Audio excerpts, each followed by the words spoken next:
Welcome to the Antimicrobials Division Part 158, Subpart W training session on Introduction to Down the Drain Assessment. Down the drain assessments are a relatively new and important piece of the 158W rule. The purpose of this training video is to provide an introduction to down the drain assessments, including considerations for risk management. The main topics for this training include background information, a discussion of key elements of down the drain assessment, results and their interpretation, and risk management considerations. In this overview of down the drain assessment, the focus will be on the what, when, why, and how of down the drain assessment. Some questions that will be addressed include: what is a down the drain assessment? When are the down the drain assessments conducted? Why are the down the drain assessments conducted? How are the down the drain assessments conducted? What information does the down the drain assessment provide? Prior to the implementation of 158W, OPP designated many antimicrobial use sites as either indoor uses or outdoor uses. OPP assumed that, unlike outdoor uses, indoor uses of antimicrobials would not lead to releases of antimicrobials to environmental media. Consequently, OPP assumed that many environmental concerns for antimicrobial pesticides with indoor uses of products that went down the drain to a wastewater treatment plant, or WWTP, would be mitigated through removal by processes that occur during wastewater treatment. Upon soliciting feedback from the public, however, EPA received comments that led the agency to reevaluate the assumption that indoor uses do not lead to releases of antimicrobials to environmental media. Following the implementation of 158W, OPP acknowledged that antimicrobials released down the drain are not necessarily removed during wastewater treatment and could have the potential to subsequently be released to surface water downstream of WWTPs. OPP no longer continues to designate antimicrobial use sites as either indoor uses or outdoor uses, and has disbanded the idea that indoor uses of products containing antimicrobials do not lead to releases to environmental media. It is important to note that a down the drain assessment is applicable only for antimicrobials that are released to WWTPs and are persistent enough to have potential to subsequently enter surface water. Antimicrobials, however, can enter surface water through other exposure pathways without undergoing wastewater treatment. For example, antimicrobials can be released to storm drains and travel to surface water. In addition, antimicrobials can reach surface water by way of runoff from structures built with or painted with materials treated with products containing antimicrobials. Furthermore, some antimicrobials can be applied directly to surface water. Estimating potential exposures to antimicrobials that can reach surface water through these other exposure pathways without going to a WWTP would be outside the scope of a down the drain assessment. The large majority of wastewater treatment plants in the United States employ biological treatment. Activated sludge treatment is the most common method of biological treatment. This slide provides a general schematic of a WWTP that employs activated sludge treatment. Wastewater treatment involves several steps such as filtering, settling of solids, biological treatment, and anaerobic digestion, to name a few. In an activated sludge wastewater treatment plant, biological treatment is accomplished by activated sludge microorganisms. Activated sludge consists of a mixed community of microorganisms consisting of approximately 95% bacteria and 5% higher organisms such as protozoa, rotifers, and higher forms of invertebrates. The activated sludge process is a biological wastewater treatment process which speeds up waste decomposition by depleting and/or clumping organic matter and contaminants. Wastewater is transported to an activated sludge basin, which is aerated and agitated. The activated sludge is allowed to settle out by sedimentation and may be wasted and then disposed or reused and returned to the activated sludge basin. Although many chemical substances can adversely affect these microorganisms, antimicrobial pesticides can be of particular concern since these chemicals are designed to kill microorganisms. When products containing antimicrobials are rinsed down a drain, which leads to a WWTP, activated sludge microorganisms can potentially be wiped out or inhibited, leading to ineffective treatment of incoming wastewater and subsequent release of antimicrobials. Increased amounts of organic matter and release of other chemical substances to surface water downstream of the WWTP. Release of these undesirable substances can degrade surface water quality and potentially lead to adverse effects to aquatic organisms and humans. What is a down-the-drain assessment? A down-the-drain assessment considers the potential for the antimicrobial pesticide to pass through WWTP effluent to surface water where aquatic organisms and humans may be exposed. The potential for an antimicrobial to end up in WWTP effluent is driven in part by the potential adverse effects of the antimicrobial on microorganisms in the biological treatment process of a WWTP. This can be of particular concern for chemical substances such as antimicrobials that are designed to kill or slow the growth of microorganisms. Although there are new data requirements for assessing potential exposures and risks to antimicrobials released down the drain, these data requirements are not intended to increase economic burden. They are intended to provide more realistic, less conservative estimates of exposure than could be obtained using default assumptions. Only data for the particular chemical properties and use patterns that are needed to assess risk are required. Potential adverse effects of the antimicrobial to WWTP microorganisms are considered in determining WWTP data requirements. One mission of OPP is to assess potential adverse impacts from antimicrobial pesticides that are being released to the environment and to manage potential risks of these antimicrobial pesticides without bias. This part of the presentation focuses on key elements of a down-the-drain assessment. This slide lists the 12 major use patterns for antimicrobial pesticides. OPP has developed an Antimicrobial Use Site Index, or USI, designed to provide guidance on determining the scope of risk assessments and data requirements for specific use sites within these 12 major antimicrobial use patterns. OPP has determined that there may be the potential for down-the-drain releases for all use patterns with the exception of aquatic areas.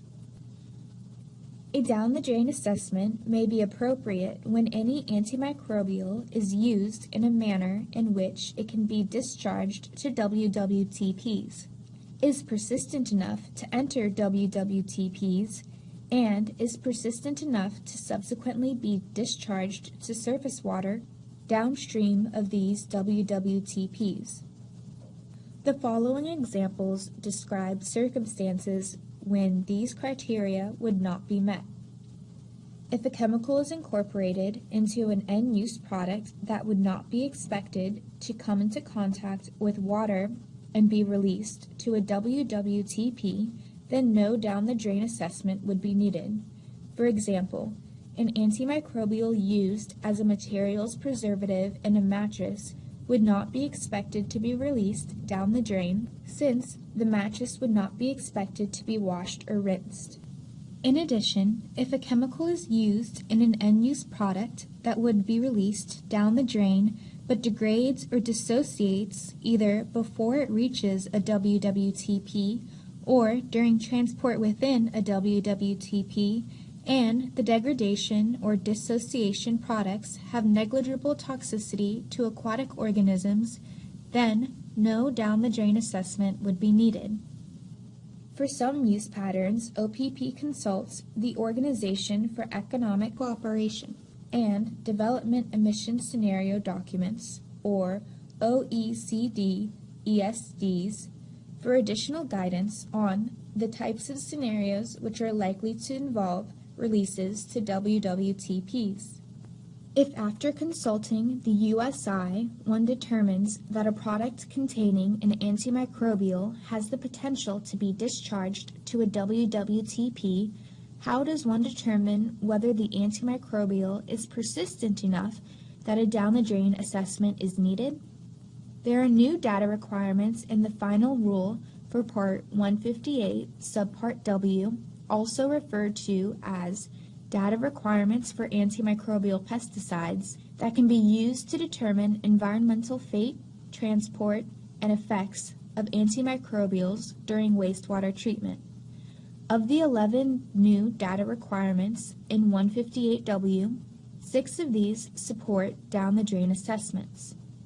These new data requirements, which are discussed more fully in the slides that follow, include WWTP tests for microbial respiration inhibition, listed as number 3 on this slide, sludge sorption, listed as number 8 on this slide, and biodegradation, listed as numbers 4 through 7 on this slide. Although there are 4 WWTP biodegradation tests listed within the 11 new data requirements, results for only 1 are needed for a down-the-drain assessment. The selection of an appropriate WWTP biodegradation test will be discussed later in this presentation. There are 3 types of WWTP studies: a toxicity study, a sorption study, and a biodegradation study. Results of an activated sludge respiration inhibition, or ASRI study, are used to determine toxicity of a chemical substance to activated sludge microorganisms. If toxicity is high enough, this can lead to respiration inhibition of activated sludge microorganisms. Respiration inhibition impacts the ability of these microorganisms to remove organic matter and effectively treat wastewater. Sometimes toxicity can lead to an upset of the activated sludge basin. Results of the ASRI test are expressed as an IC50 value, sometimes also referred to as an EC50. An IC50 value is a measure of the concentration of a chemical substance that inhibits 50% of the test microorganisms. The results of an ASRI test are also used to determine which type of WWTP biodegradation test would be required: a ready biodegradability test or a biodegradation simulation test. If a chemical substance is too toxic to microorganisms, the performance of the ready biodegradability test can be compromised and a biodegradation simulation test would be required. The protocol for the ready biodegradability test states that chemical substances with EC50 values of 20 milligrams per liter or less are likely to pose serious problems for this test. Under such circumstances, a WWTP biodegradation simulation test, which performs adequately with chemical substances that are highly toxic to WWTP microorganisms, would be required.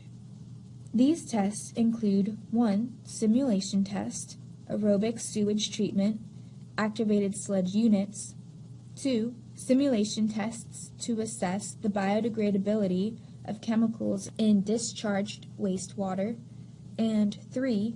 Porous pot study. The results of an activated sludge sorption isotherm, or ASSI test, are used to determine the extent to which a chemical binds or is sorbed to sludge biomass, where it may be removed during wastewater treatment along with other solids by clarification compared to the extent to which a chemical remains dissolved in the aqueous phase where it is subject to removal by biodegradation, chemical interactions, and/or volatilization. OCSPP guideline numbers and test notes for these WWTP tests can be found in the Environmental Fate Data Requirements table located in Section 158.2280 of Part 158W. Test notes provide information to help determine specific conditions and exceptions to a requirement to perform WWTP and other FATE and transport tests.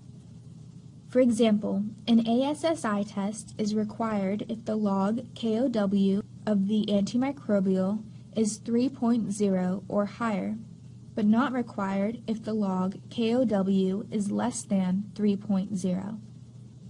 It is important to read these test notes to understand the conditions and exceptions for requiring WWTP tests for antimicrobials.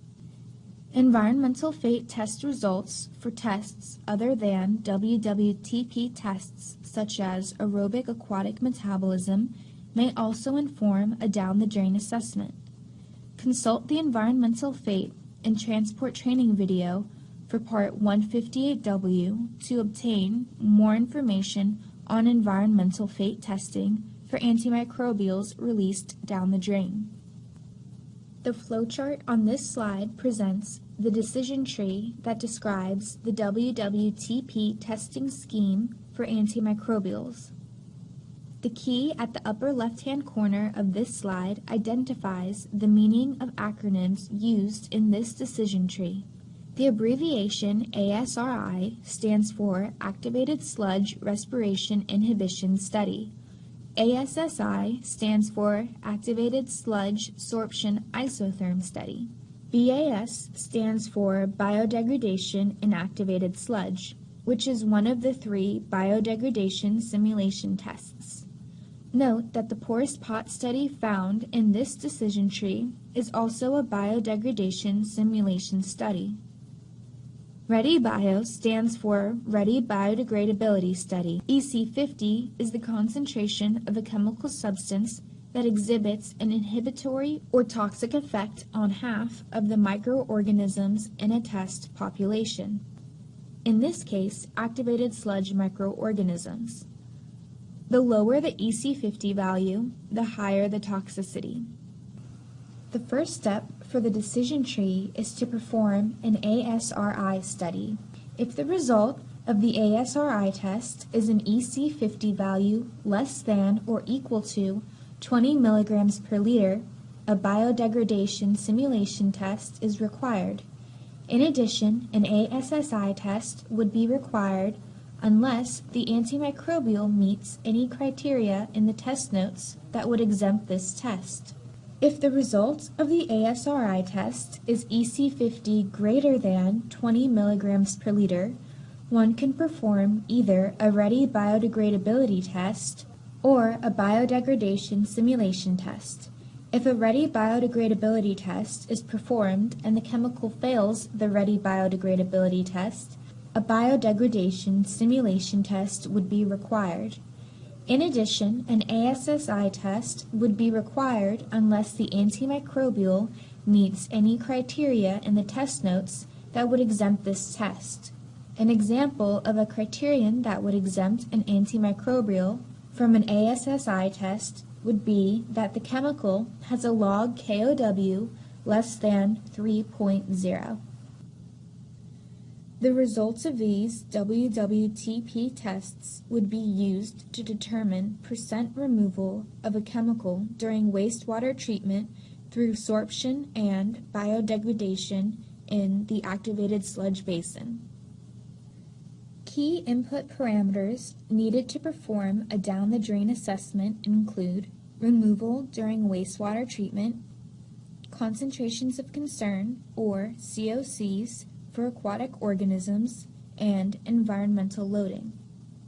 The results of a down-the-drain assessment are usually based on a probabilistic approach. The probabilistic approach estimates the number of days per year of release to the aquatic environment that a concentration of concern, or COC, for aquatic organisms is exceeded downstream of multiple WWTPs to which an antimicrobial is discharged. For flowing freshwater bodies, the ratio of the distribution of stream flows to WWTP flows is used to predict exposure potential.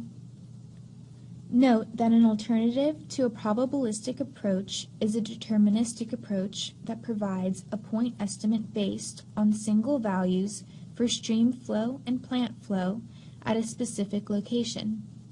This alternative approach is useful for providing an upper bound estimate of the concentration of a chemical substance discharged from a wastewater treatment plant at a specific location rather than estimating results based on multiple locations.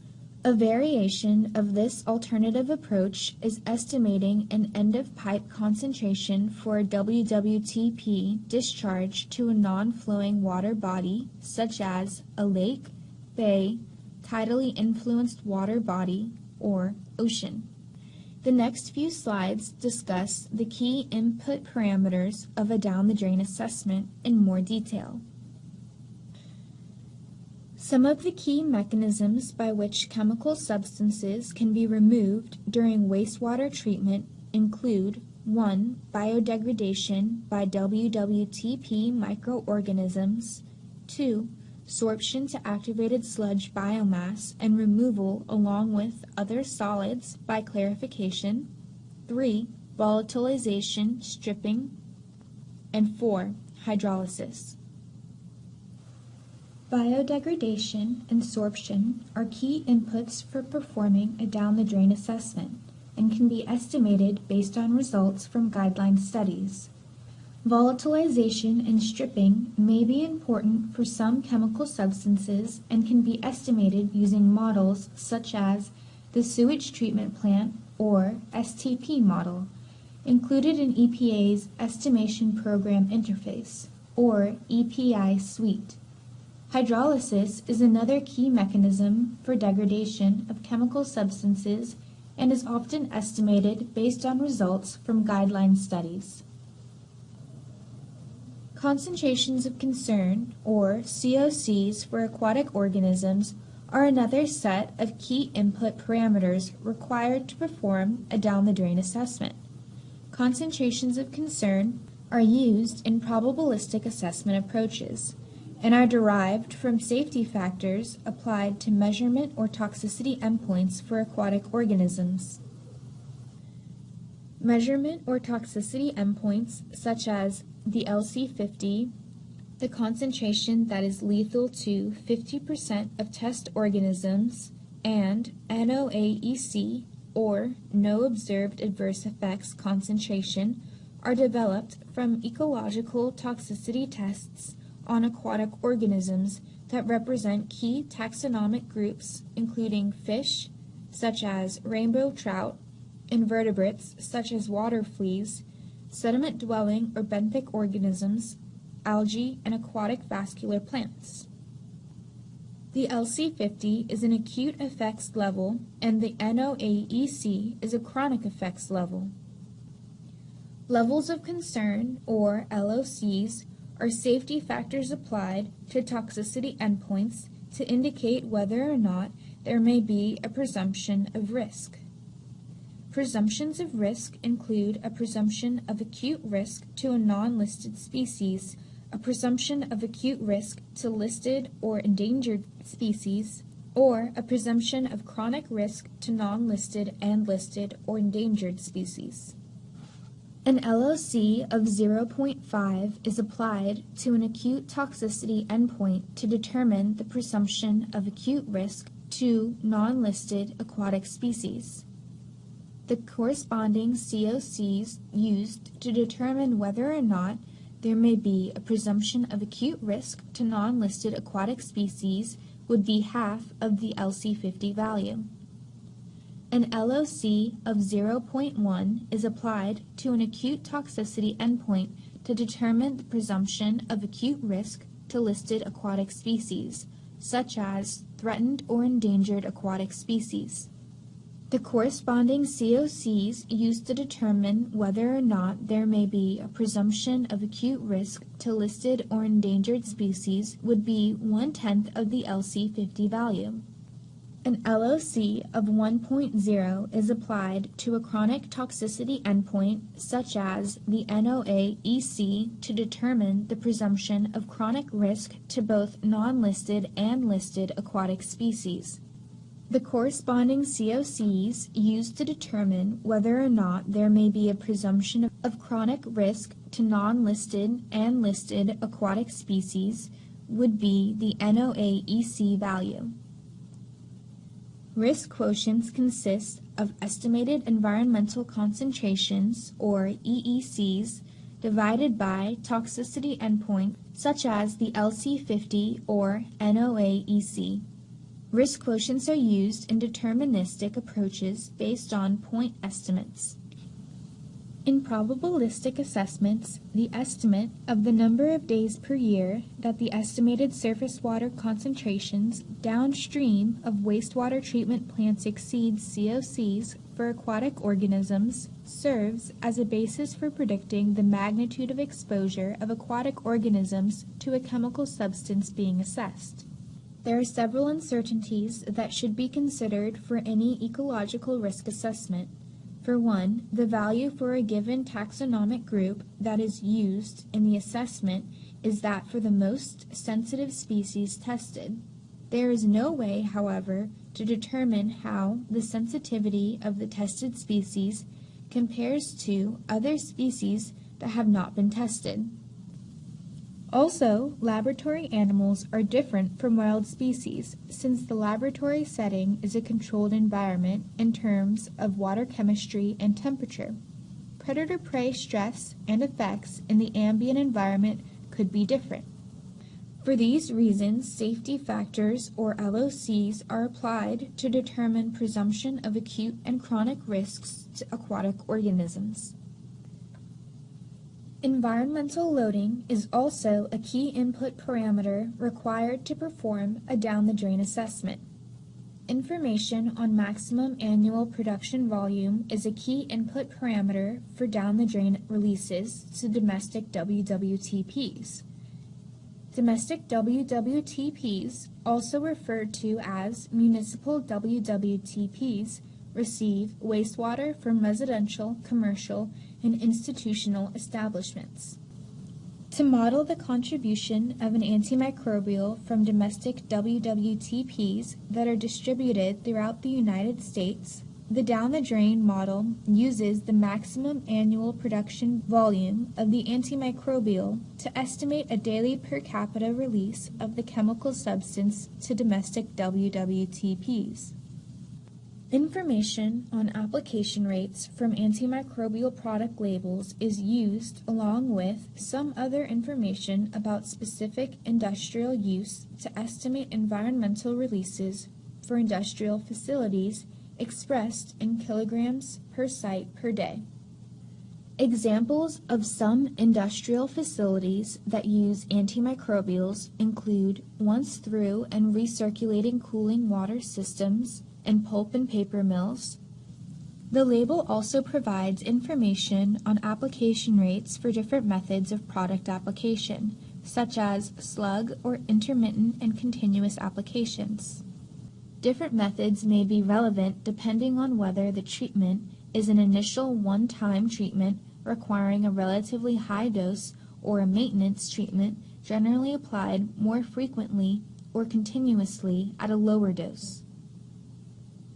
It is helpful to obtain maximum annual production volume information from the applicant who is requesting EPA to register or re-register a product containing the antimicrobial as an active ingredient. There are databases such as the Section 7 tracking system that may include this type of information. Yet another source is the Klein Market Research Report. It is particularly helpful to have annual production volume information based on the end use or end uses being registered rather than for all possible end uses in which the antimicrobial is an ingredient. Focusing more on the amount expected to be used for the use sites being considered for a regulatory decision will provide a less conservative estimate of exposure. In summary, key inputs for the down-the-drain modeling include COCs derived from safety factors applied to results of ecotoxicity tests for aquatic animals and plants, such as an EC50 or no observed adverse effects concentration, also referred to as an NOAEC.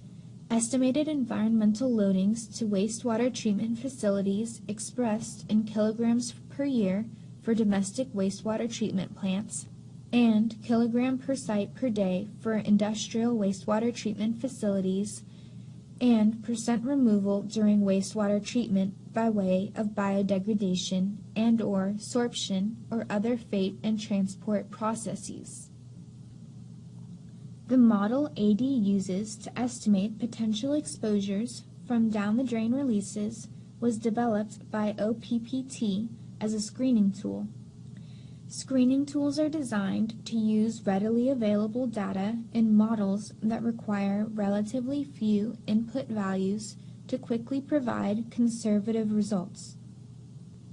Conservative results reflect estimated concentrations of chemicals and estimated exposures to humans and ecological organisms that are likely to be at the high end of or higher than concentrations that might be expected in a real-world setting. The modeling tool we use for down-the-drain assessment is the Exposure and Fate Assessment Screening Tool, or EFAST. EFAST has 4 modules that provide screening level estimates of exposure.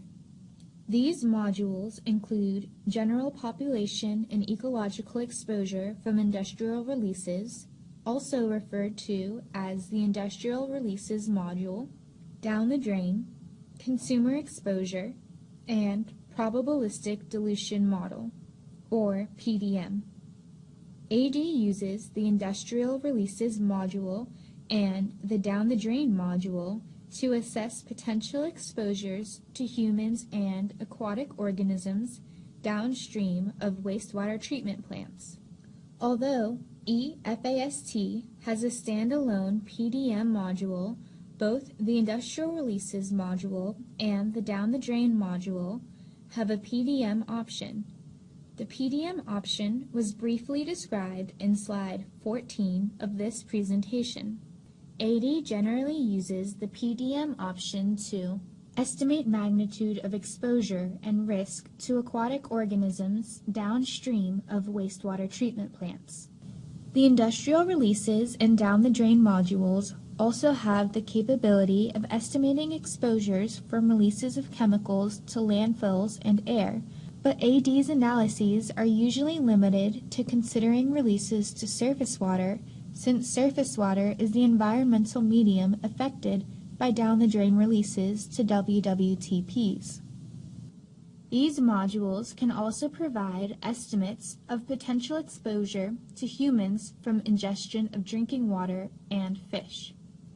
The key element that dictates which of the 2 modules of EFAST to use to assess exposure to aquatic organisms downstream of WWTPs is the type of wastewater treatment plant to which an antimicrobial is discharged. The Down the Drain module is appropriate for screening level assessments of exposures to antimicrobials that are discharged to domestic WWTPs. The General Population and Ecological Exposure from Industrial Releases module is appropriate for screening level assessments of exposures to antimicrobials that are discharged to industrial WWTPs. The pictorials on this slide provide simple illustrations of a domestic wastewater source and an industrial wastewater source.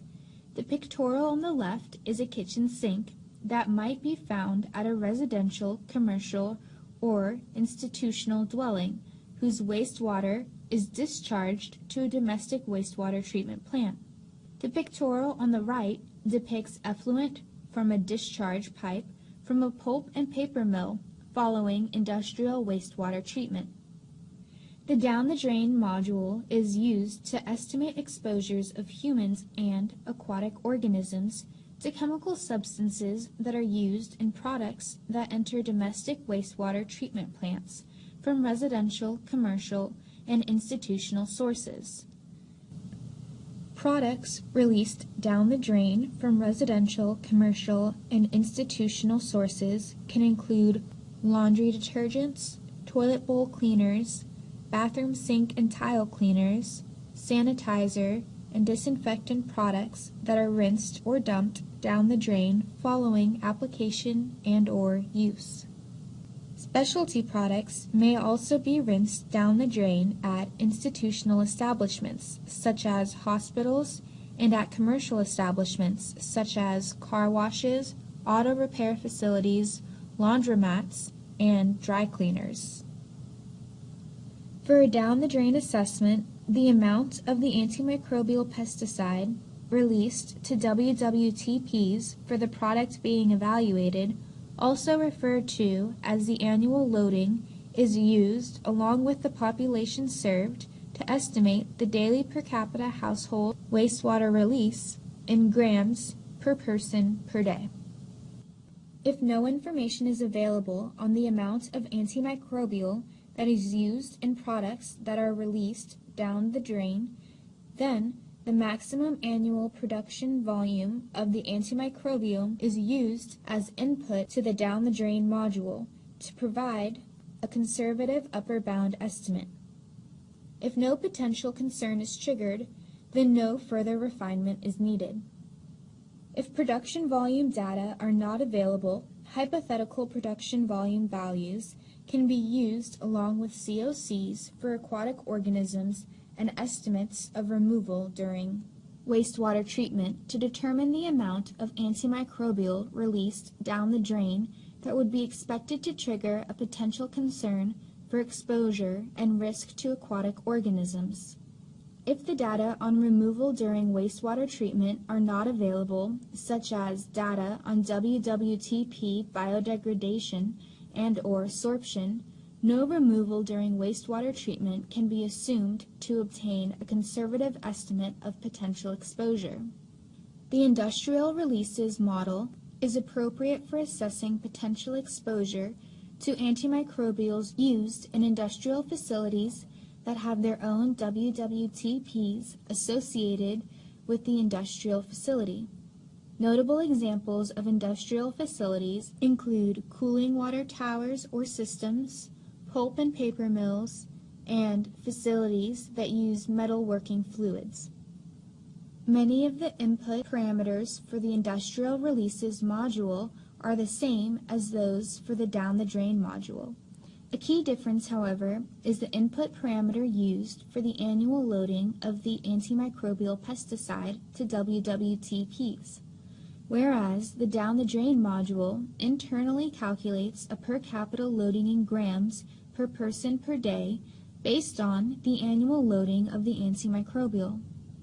The industrial releases module requires a loading of kilograms per site per day at a standard industrial facility, which is based on application rate information from the product label and other information that is specific to the type and size of industrial facility being evaluated.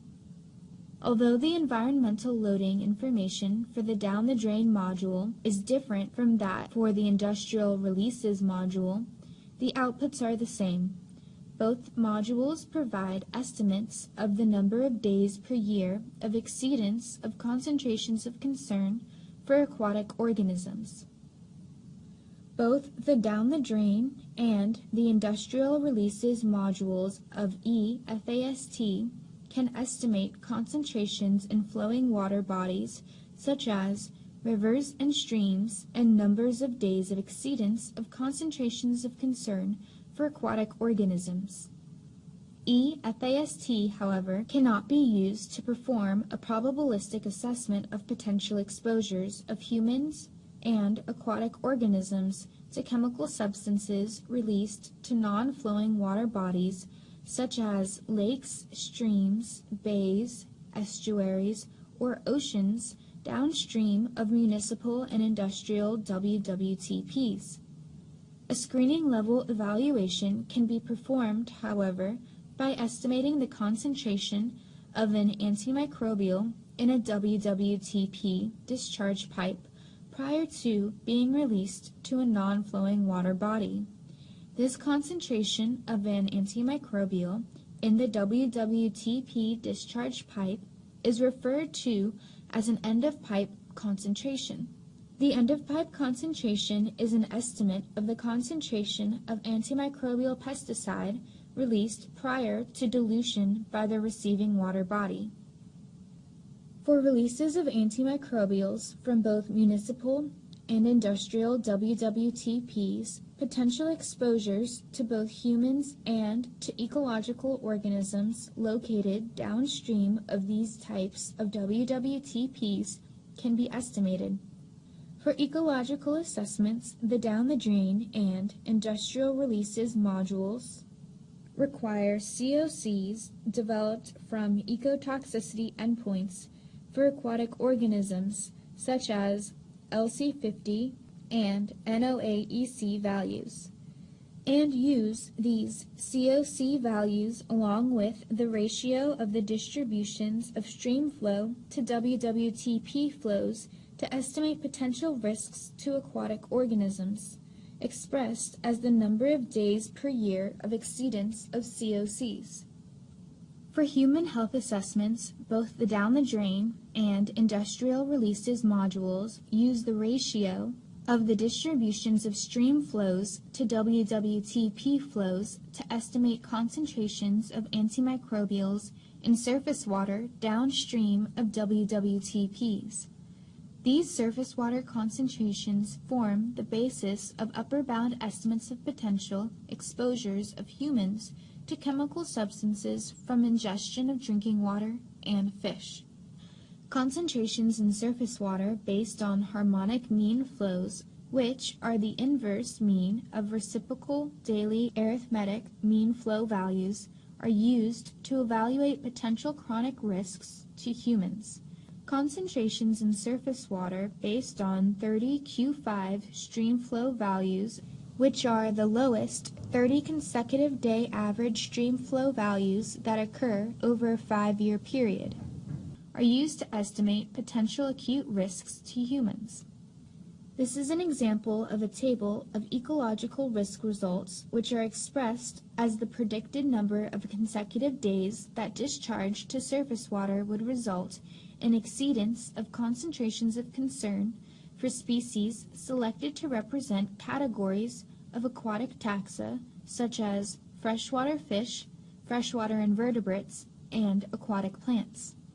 The down the drain and industrial releases modules of EFAST have options to run a high-end scenario and an average case scenario. The high-end scenario is based on results from the upper 10th percentile of estimated surface water concentrations, where the WWTP flow contributes considerable volume relative to stream flow. The average case scenario results are based on the 50th percentile or median estimated surface water concentrations, where the WWTP and plant flows are more typical. The results are presented as the number of consecutive days per year that discharge to surface water would result in exceedance of concentrations of concern for organisms selected to represent key categories of aquatic organisms. Generally, OCSPP considers 20 or more consecutive days per year of exceedance of COCs a potential concern for chronic toxicity endpoints, and 1 day or more per year of the exceedance of COCs as a potential concern for acute toxicity endpoints.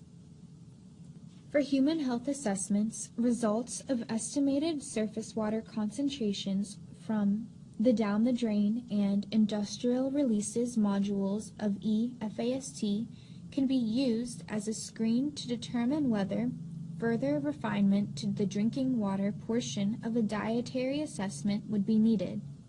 The surface water concentrations used for the screen would be based on conservative assumptions such as no removal of chemical during wastewater treatment, surface water concentrations immediately downstream of the WWTP discharge point, no biodegradation or sorption of the chemical substance in surface water from the point of discharge from the WWTP to the point of intake at the drinking water utility.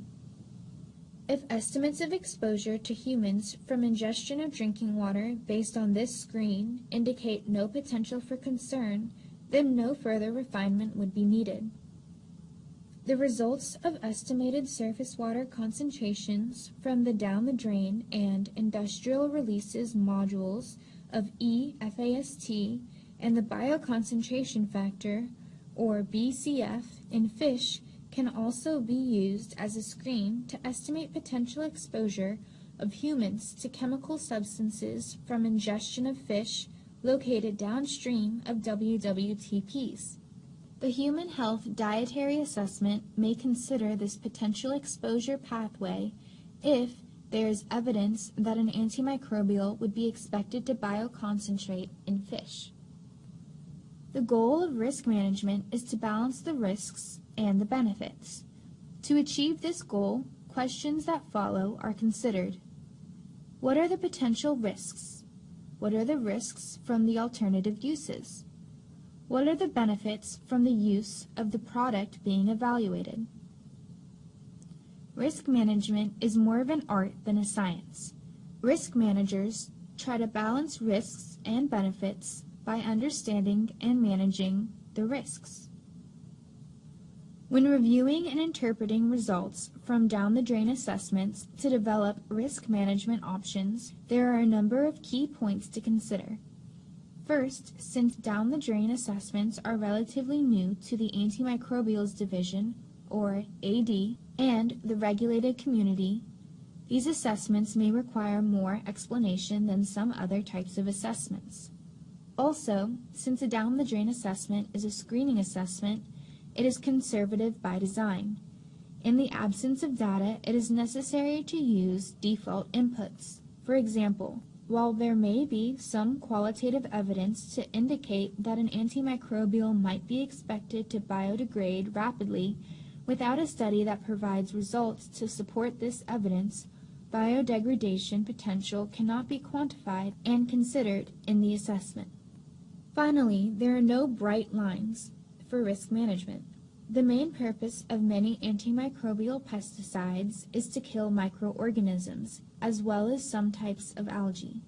Other antimicrobials are biocides designed to kill organisms, such as zebra mussels, so they may also be expected to adversely affect aquatic invertebrates. With these considerations in mind, if the results of the risk assessment indicate that the chronic COC for aquatic invertebrates is exceeded 20 consecutive days a year or more, risk managers need to ascertain whether there are factors that can mitigate potential concerns. In conclusion, when evaluating results from down-the-drain assessments, here are some further questions to consider regarding managing risks.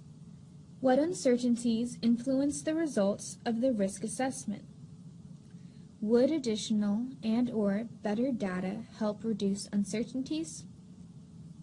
Would filling data gaps that contribute to uncertainties be likely to lead to less conservative results? Are there measures that can be implemented to limit or mitigate potential risks?